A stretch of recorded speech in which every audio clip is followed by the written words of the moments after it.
Hello বন্ধুরা, শুভ সকাল। Ruma and Mishtu blog চ্যানেলে তোমাদের সকলকে জানাই অনেক অনেক স্বাগত, অনেক ভালোবাসা। কেমন আছো তোমরা সবাই? আশা করছি যে যেখান থেকে আমরা এই ব্লগটা দেখছো সবাই সুস্থ আছো, সবাই ভালো আছো। আমিও খুব ভালো আছি তোমাদের ভালোবাসা এবং আশীর্বাদে। তো চলো শুরু করছি আজকের একটা নতুন ব্লগ তোমাদেরকে সঙ্গে নিয়ে। তো ডেইলি ব্লগ আমি শুরু করে দিলাম আর কি, মানে ডেইলি ভিডিও দেওয়ারই চেষ্টা করছি। তো জানি না কতদূর পারবো আর কতদূর পারবো না, আবার কি হবে। তো জীবনের সাথে এমন এমন ঘটনা ঘটছে যে মানে কি বলবো তোমাদেরকে, মানে সব কিছু বোঝার মানে বোঝা না বোঝার বাইরে চলে যাচ্ছে আর কি। মানে ভাবতেই পারছি না, মানে ভাবনারও বাইরে হচ্ছে। জীবনে যা কিছু ঘটছে সব কিছু ভাবনার বাইরে, মানে আমি যেটা ভাবছি তার পুরো উল্টোটা ঘটে যাচ্ছে। তো কেন হচ্ছে বুঝতে পারছি না। তো যাই হোক, জীবনের চলার পথে জীবন যেদিকে নিয়ে যাবে তো আমাদেরকে সেদিকেই যেতে হবে জীবনের সাথে। তো এভাবেই লড়াই করে যুদ্ধ করে প্রতিটা মুহূর্ত কাটাতে হয়। কেননা এটাই হচ্ছে আমাদের মতো সাধারণ মধ্যবিত্ত পরিবারের বউদের জীবন আর কি। তো বউ বলো, মানুষ বলো, মানে সাধারণ মধ্যবিত্ত পরিবারের জীবনগুলো এরকমই হয় আর কি। তো জীবনের প্রতিটা মুহূর্ত সমস্যার ভিতর দিয়েই কাটাতে হয়। তো যাই হোক, শুধু আমি বলে না, হয়তো মানে সাধারণ বলো বা অসাধারণ বলো বা ধনী বা গরিব, প্রত্যেককেই কিছু না কিছু সমস্যার মধ্যে দিয়ে যেতে হয়। কিন্তু সবাইকে সবার সমস্যাগুলো আর আমাদের মতো সাধারণ পরিবারের মানুষদের সমস্যাগুলোর মধ্যে আকাশ পাতাল পার্থক্য থাকে। তো যাই হোক, ভগবান এমন সময় এমন এমন পরিস্থিতি নিয়ে আসে যে কি করা যাবে না করা যাবে কিছু বুঝে পাওয়া যায় না। তো যাই হোক বন্ধুরা, তো আমার পুরো ভিডিওটাকে তোমরা কিন্তু দেখো, আর যদি ভালো লাগে লাইক কমেন্ট শেয়ার অবশ্যই করে দিও।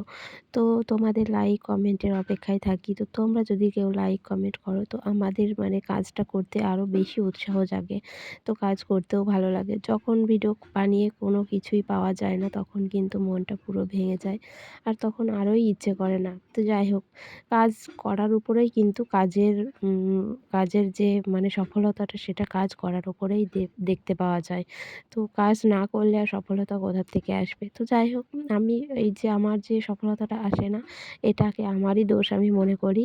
মানে মনে করা না করার থেকেও বেশি বলবো, মানে একদম আমি শিওর যে আমারই দোষে আমার মানে এই চ্যানেলটা খুলে থেকে আমি একভাবে মানে কোনো দিনই সময় মতো কাজটা করতে পারলাম না। চ্যানেলটা আমি আজ খুলিনি, অনেক দিন হয়ে গেল চ্যানেলটা খুলেছি, কিন্তু ঠিকমতো আমি কাজ করতে পারি না। আগে তো যখন খুলেছিলাম মেয়ে খুব ছোট ছিল, তো মেয়েকে নিয়ে সমস্যায় অনেক দিন পারতাম না। আবার তারপর যখন শুরু করতে চাইলাম তখন জীবনে এমন একটা ঝড় আসলো কি বলবো তোমাদের। তো যাই হোক, সেই ঝড় সামাল দিতে আমার একটু সময় লেগে গেল। তো যাই হোক, ঝড়টা এখনও পর্যন্ত জীবনের ঝড় কিন্তু থামেনি। জীবনের ঝড় কিন্তু মানে একটু কম হয়েছে, কিন্তু ঝড় কিন্তু এখনও থামেনি। মানে এতটা পরিমাণ ঝড় কি বলবো, মানে পুরো একটা মানে ধাক্কা লেগে গেল বলতে পারো। তো যাই হোক, যদি সময় আসে তখন তোমাদের সঙ্গে সবটা শেয়ার করব, কিন্তু এখন আমি শেয়ার করতে পারছি না। তো যাই হোক, আর তোমরা যদি কেউ জানতে চাও তাহলে আমি অবশ্যই তোমাদেরকে জানাবো।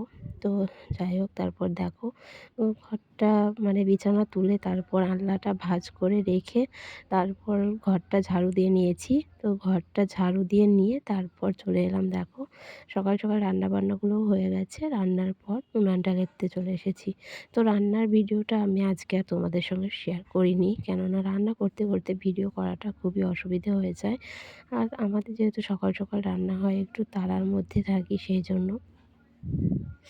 আর আমার অনেক দিন ভিডিও করা নেই, তো সেই জন্য আর কি মনে থাকে না ফোন মানে ধরে ভিডিও করা,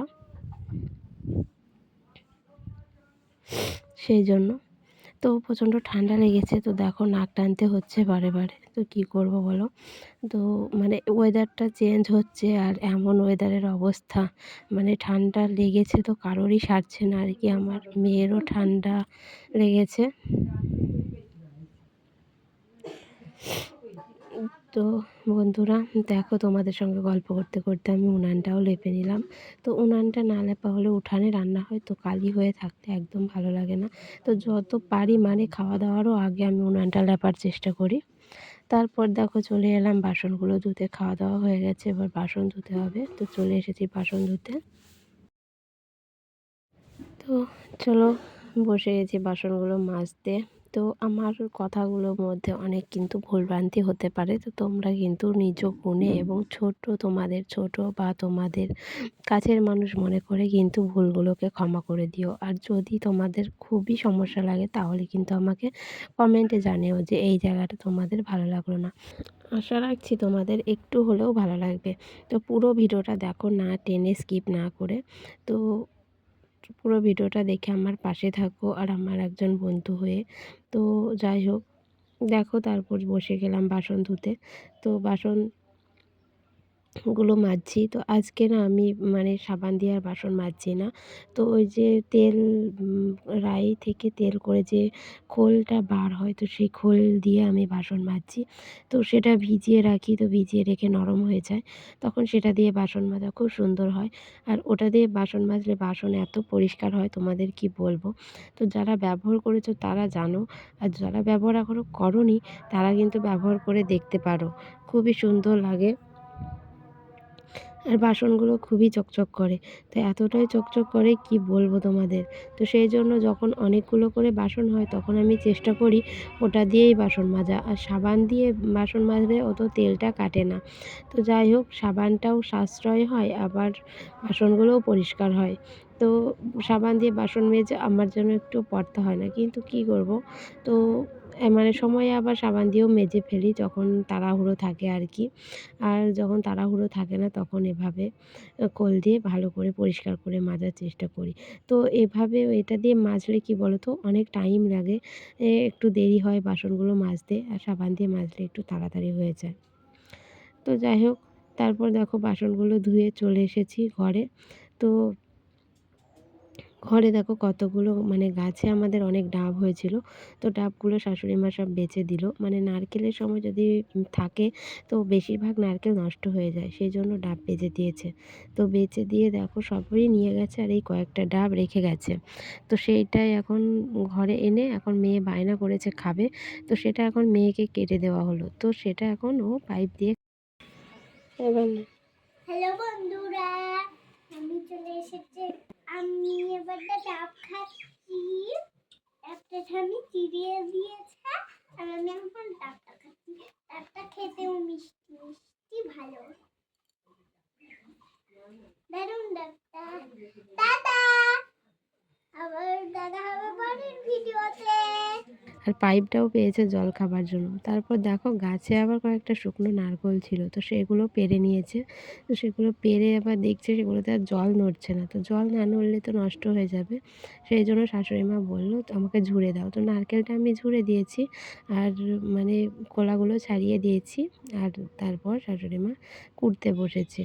তো নারকেলটা কুড়ে তারপর নাড়ু করবে। তো মেয়ে বায়না করেছে নাড়ু খাবে। মানে ওকে একবার শোনানো হলে যা হয় আর কি। তো সেই জন্য এক্ষুনি করে দাও, এক্ষুনি খাবো। তো সেই জন্য দেখো শাশুড়ি মা নাড়ু করেও ফেললো নারকেল কুড়িয়ে। তো তারপর দেখো নাড়ু করতে বসে শাশুড়ি মা বললো চলো দুজন মিলে বেঁধে ফেলি। তো দুজন মিলে নাড়ুগুলো পাকাতে বসে গেছি। তো দেখো নাড়ুগুলো আমাদের করা হয়ে গেল। তো কুলোতে মানে রাখা হচ্ছে কেন বলো তো, একটু তাড়াতাড়ি শুকিয়ে যায় আর কি, রসটা খুব তাড়াতাড়ি টেনে যায়, সেই জন্য হাওয়া বাতাস পায় ভালো, সেই জন্য ওখানে রাখা হচ্ছে।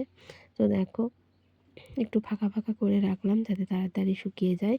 আর দুজন মিলে বাজছি যেহেতু তাড়াতাড়ি হয়ে যায়। আর মানে এত গরম লাগে না আমার এই নাড়ু পাততে গেলে, আমি হাতে মানে পারি না গরম সহ্য করতে।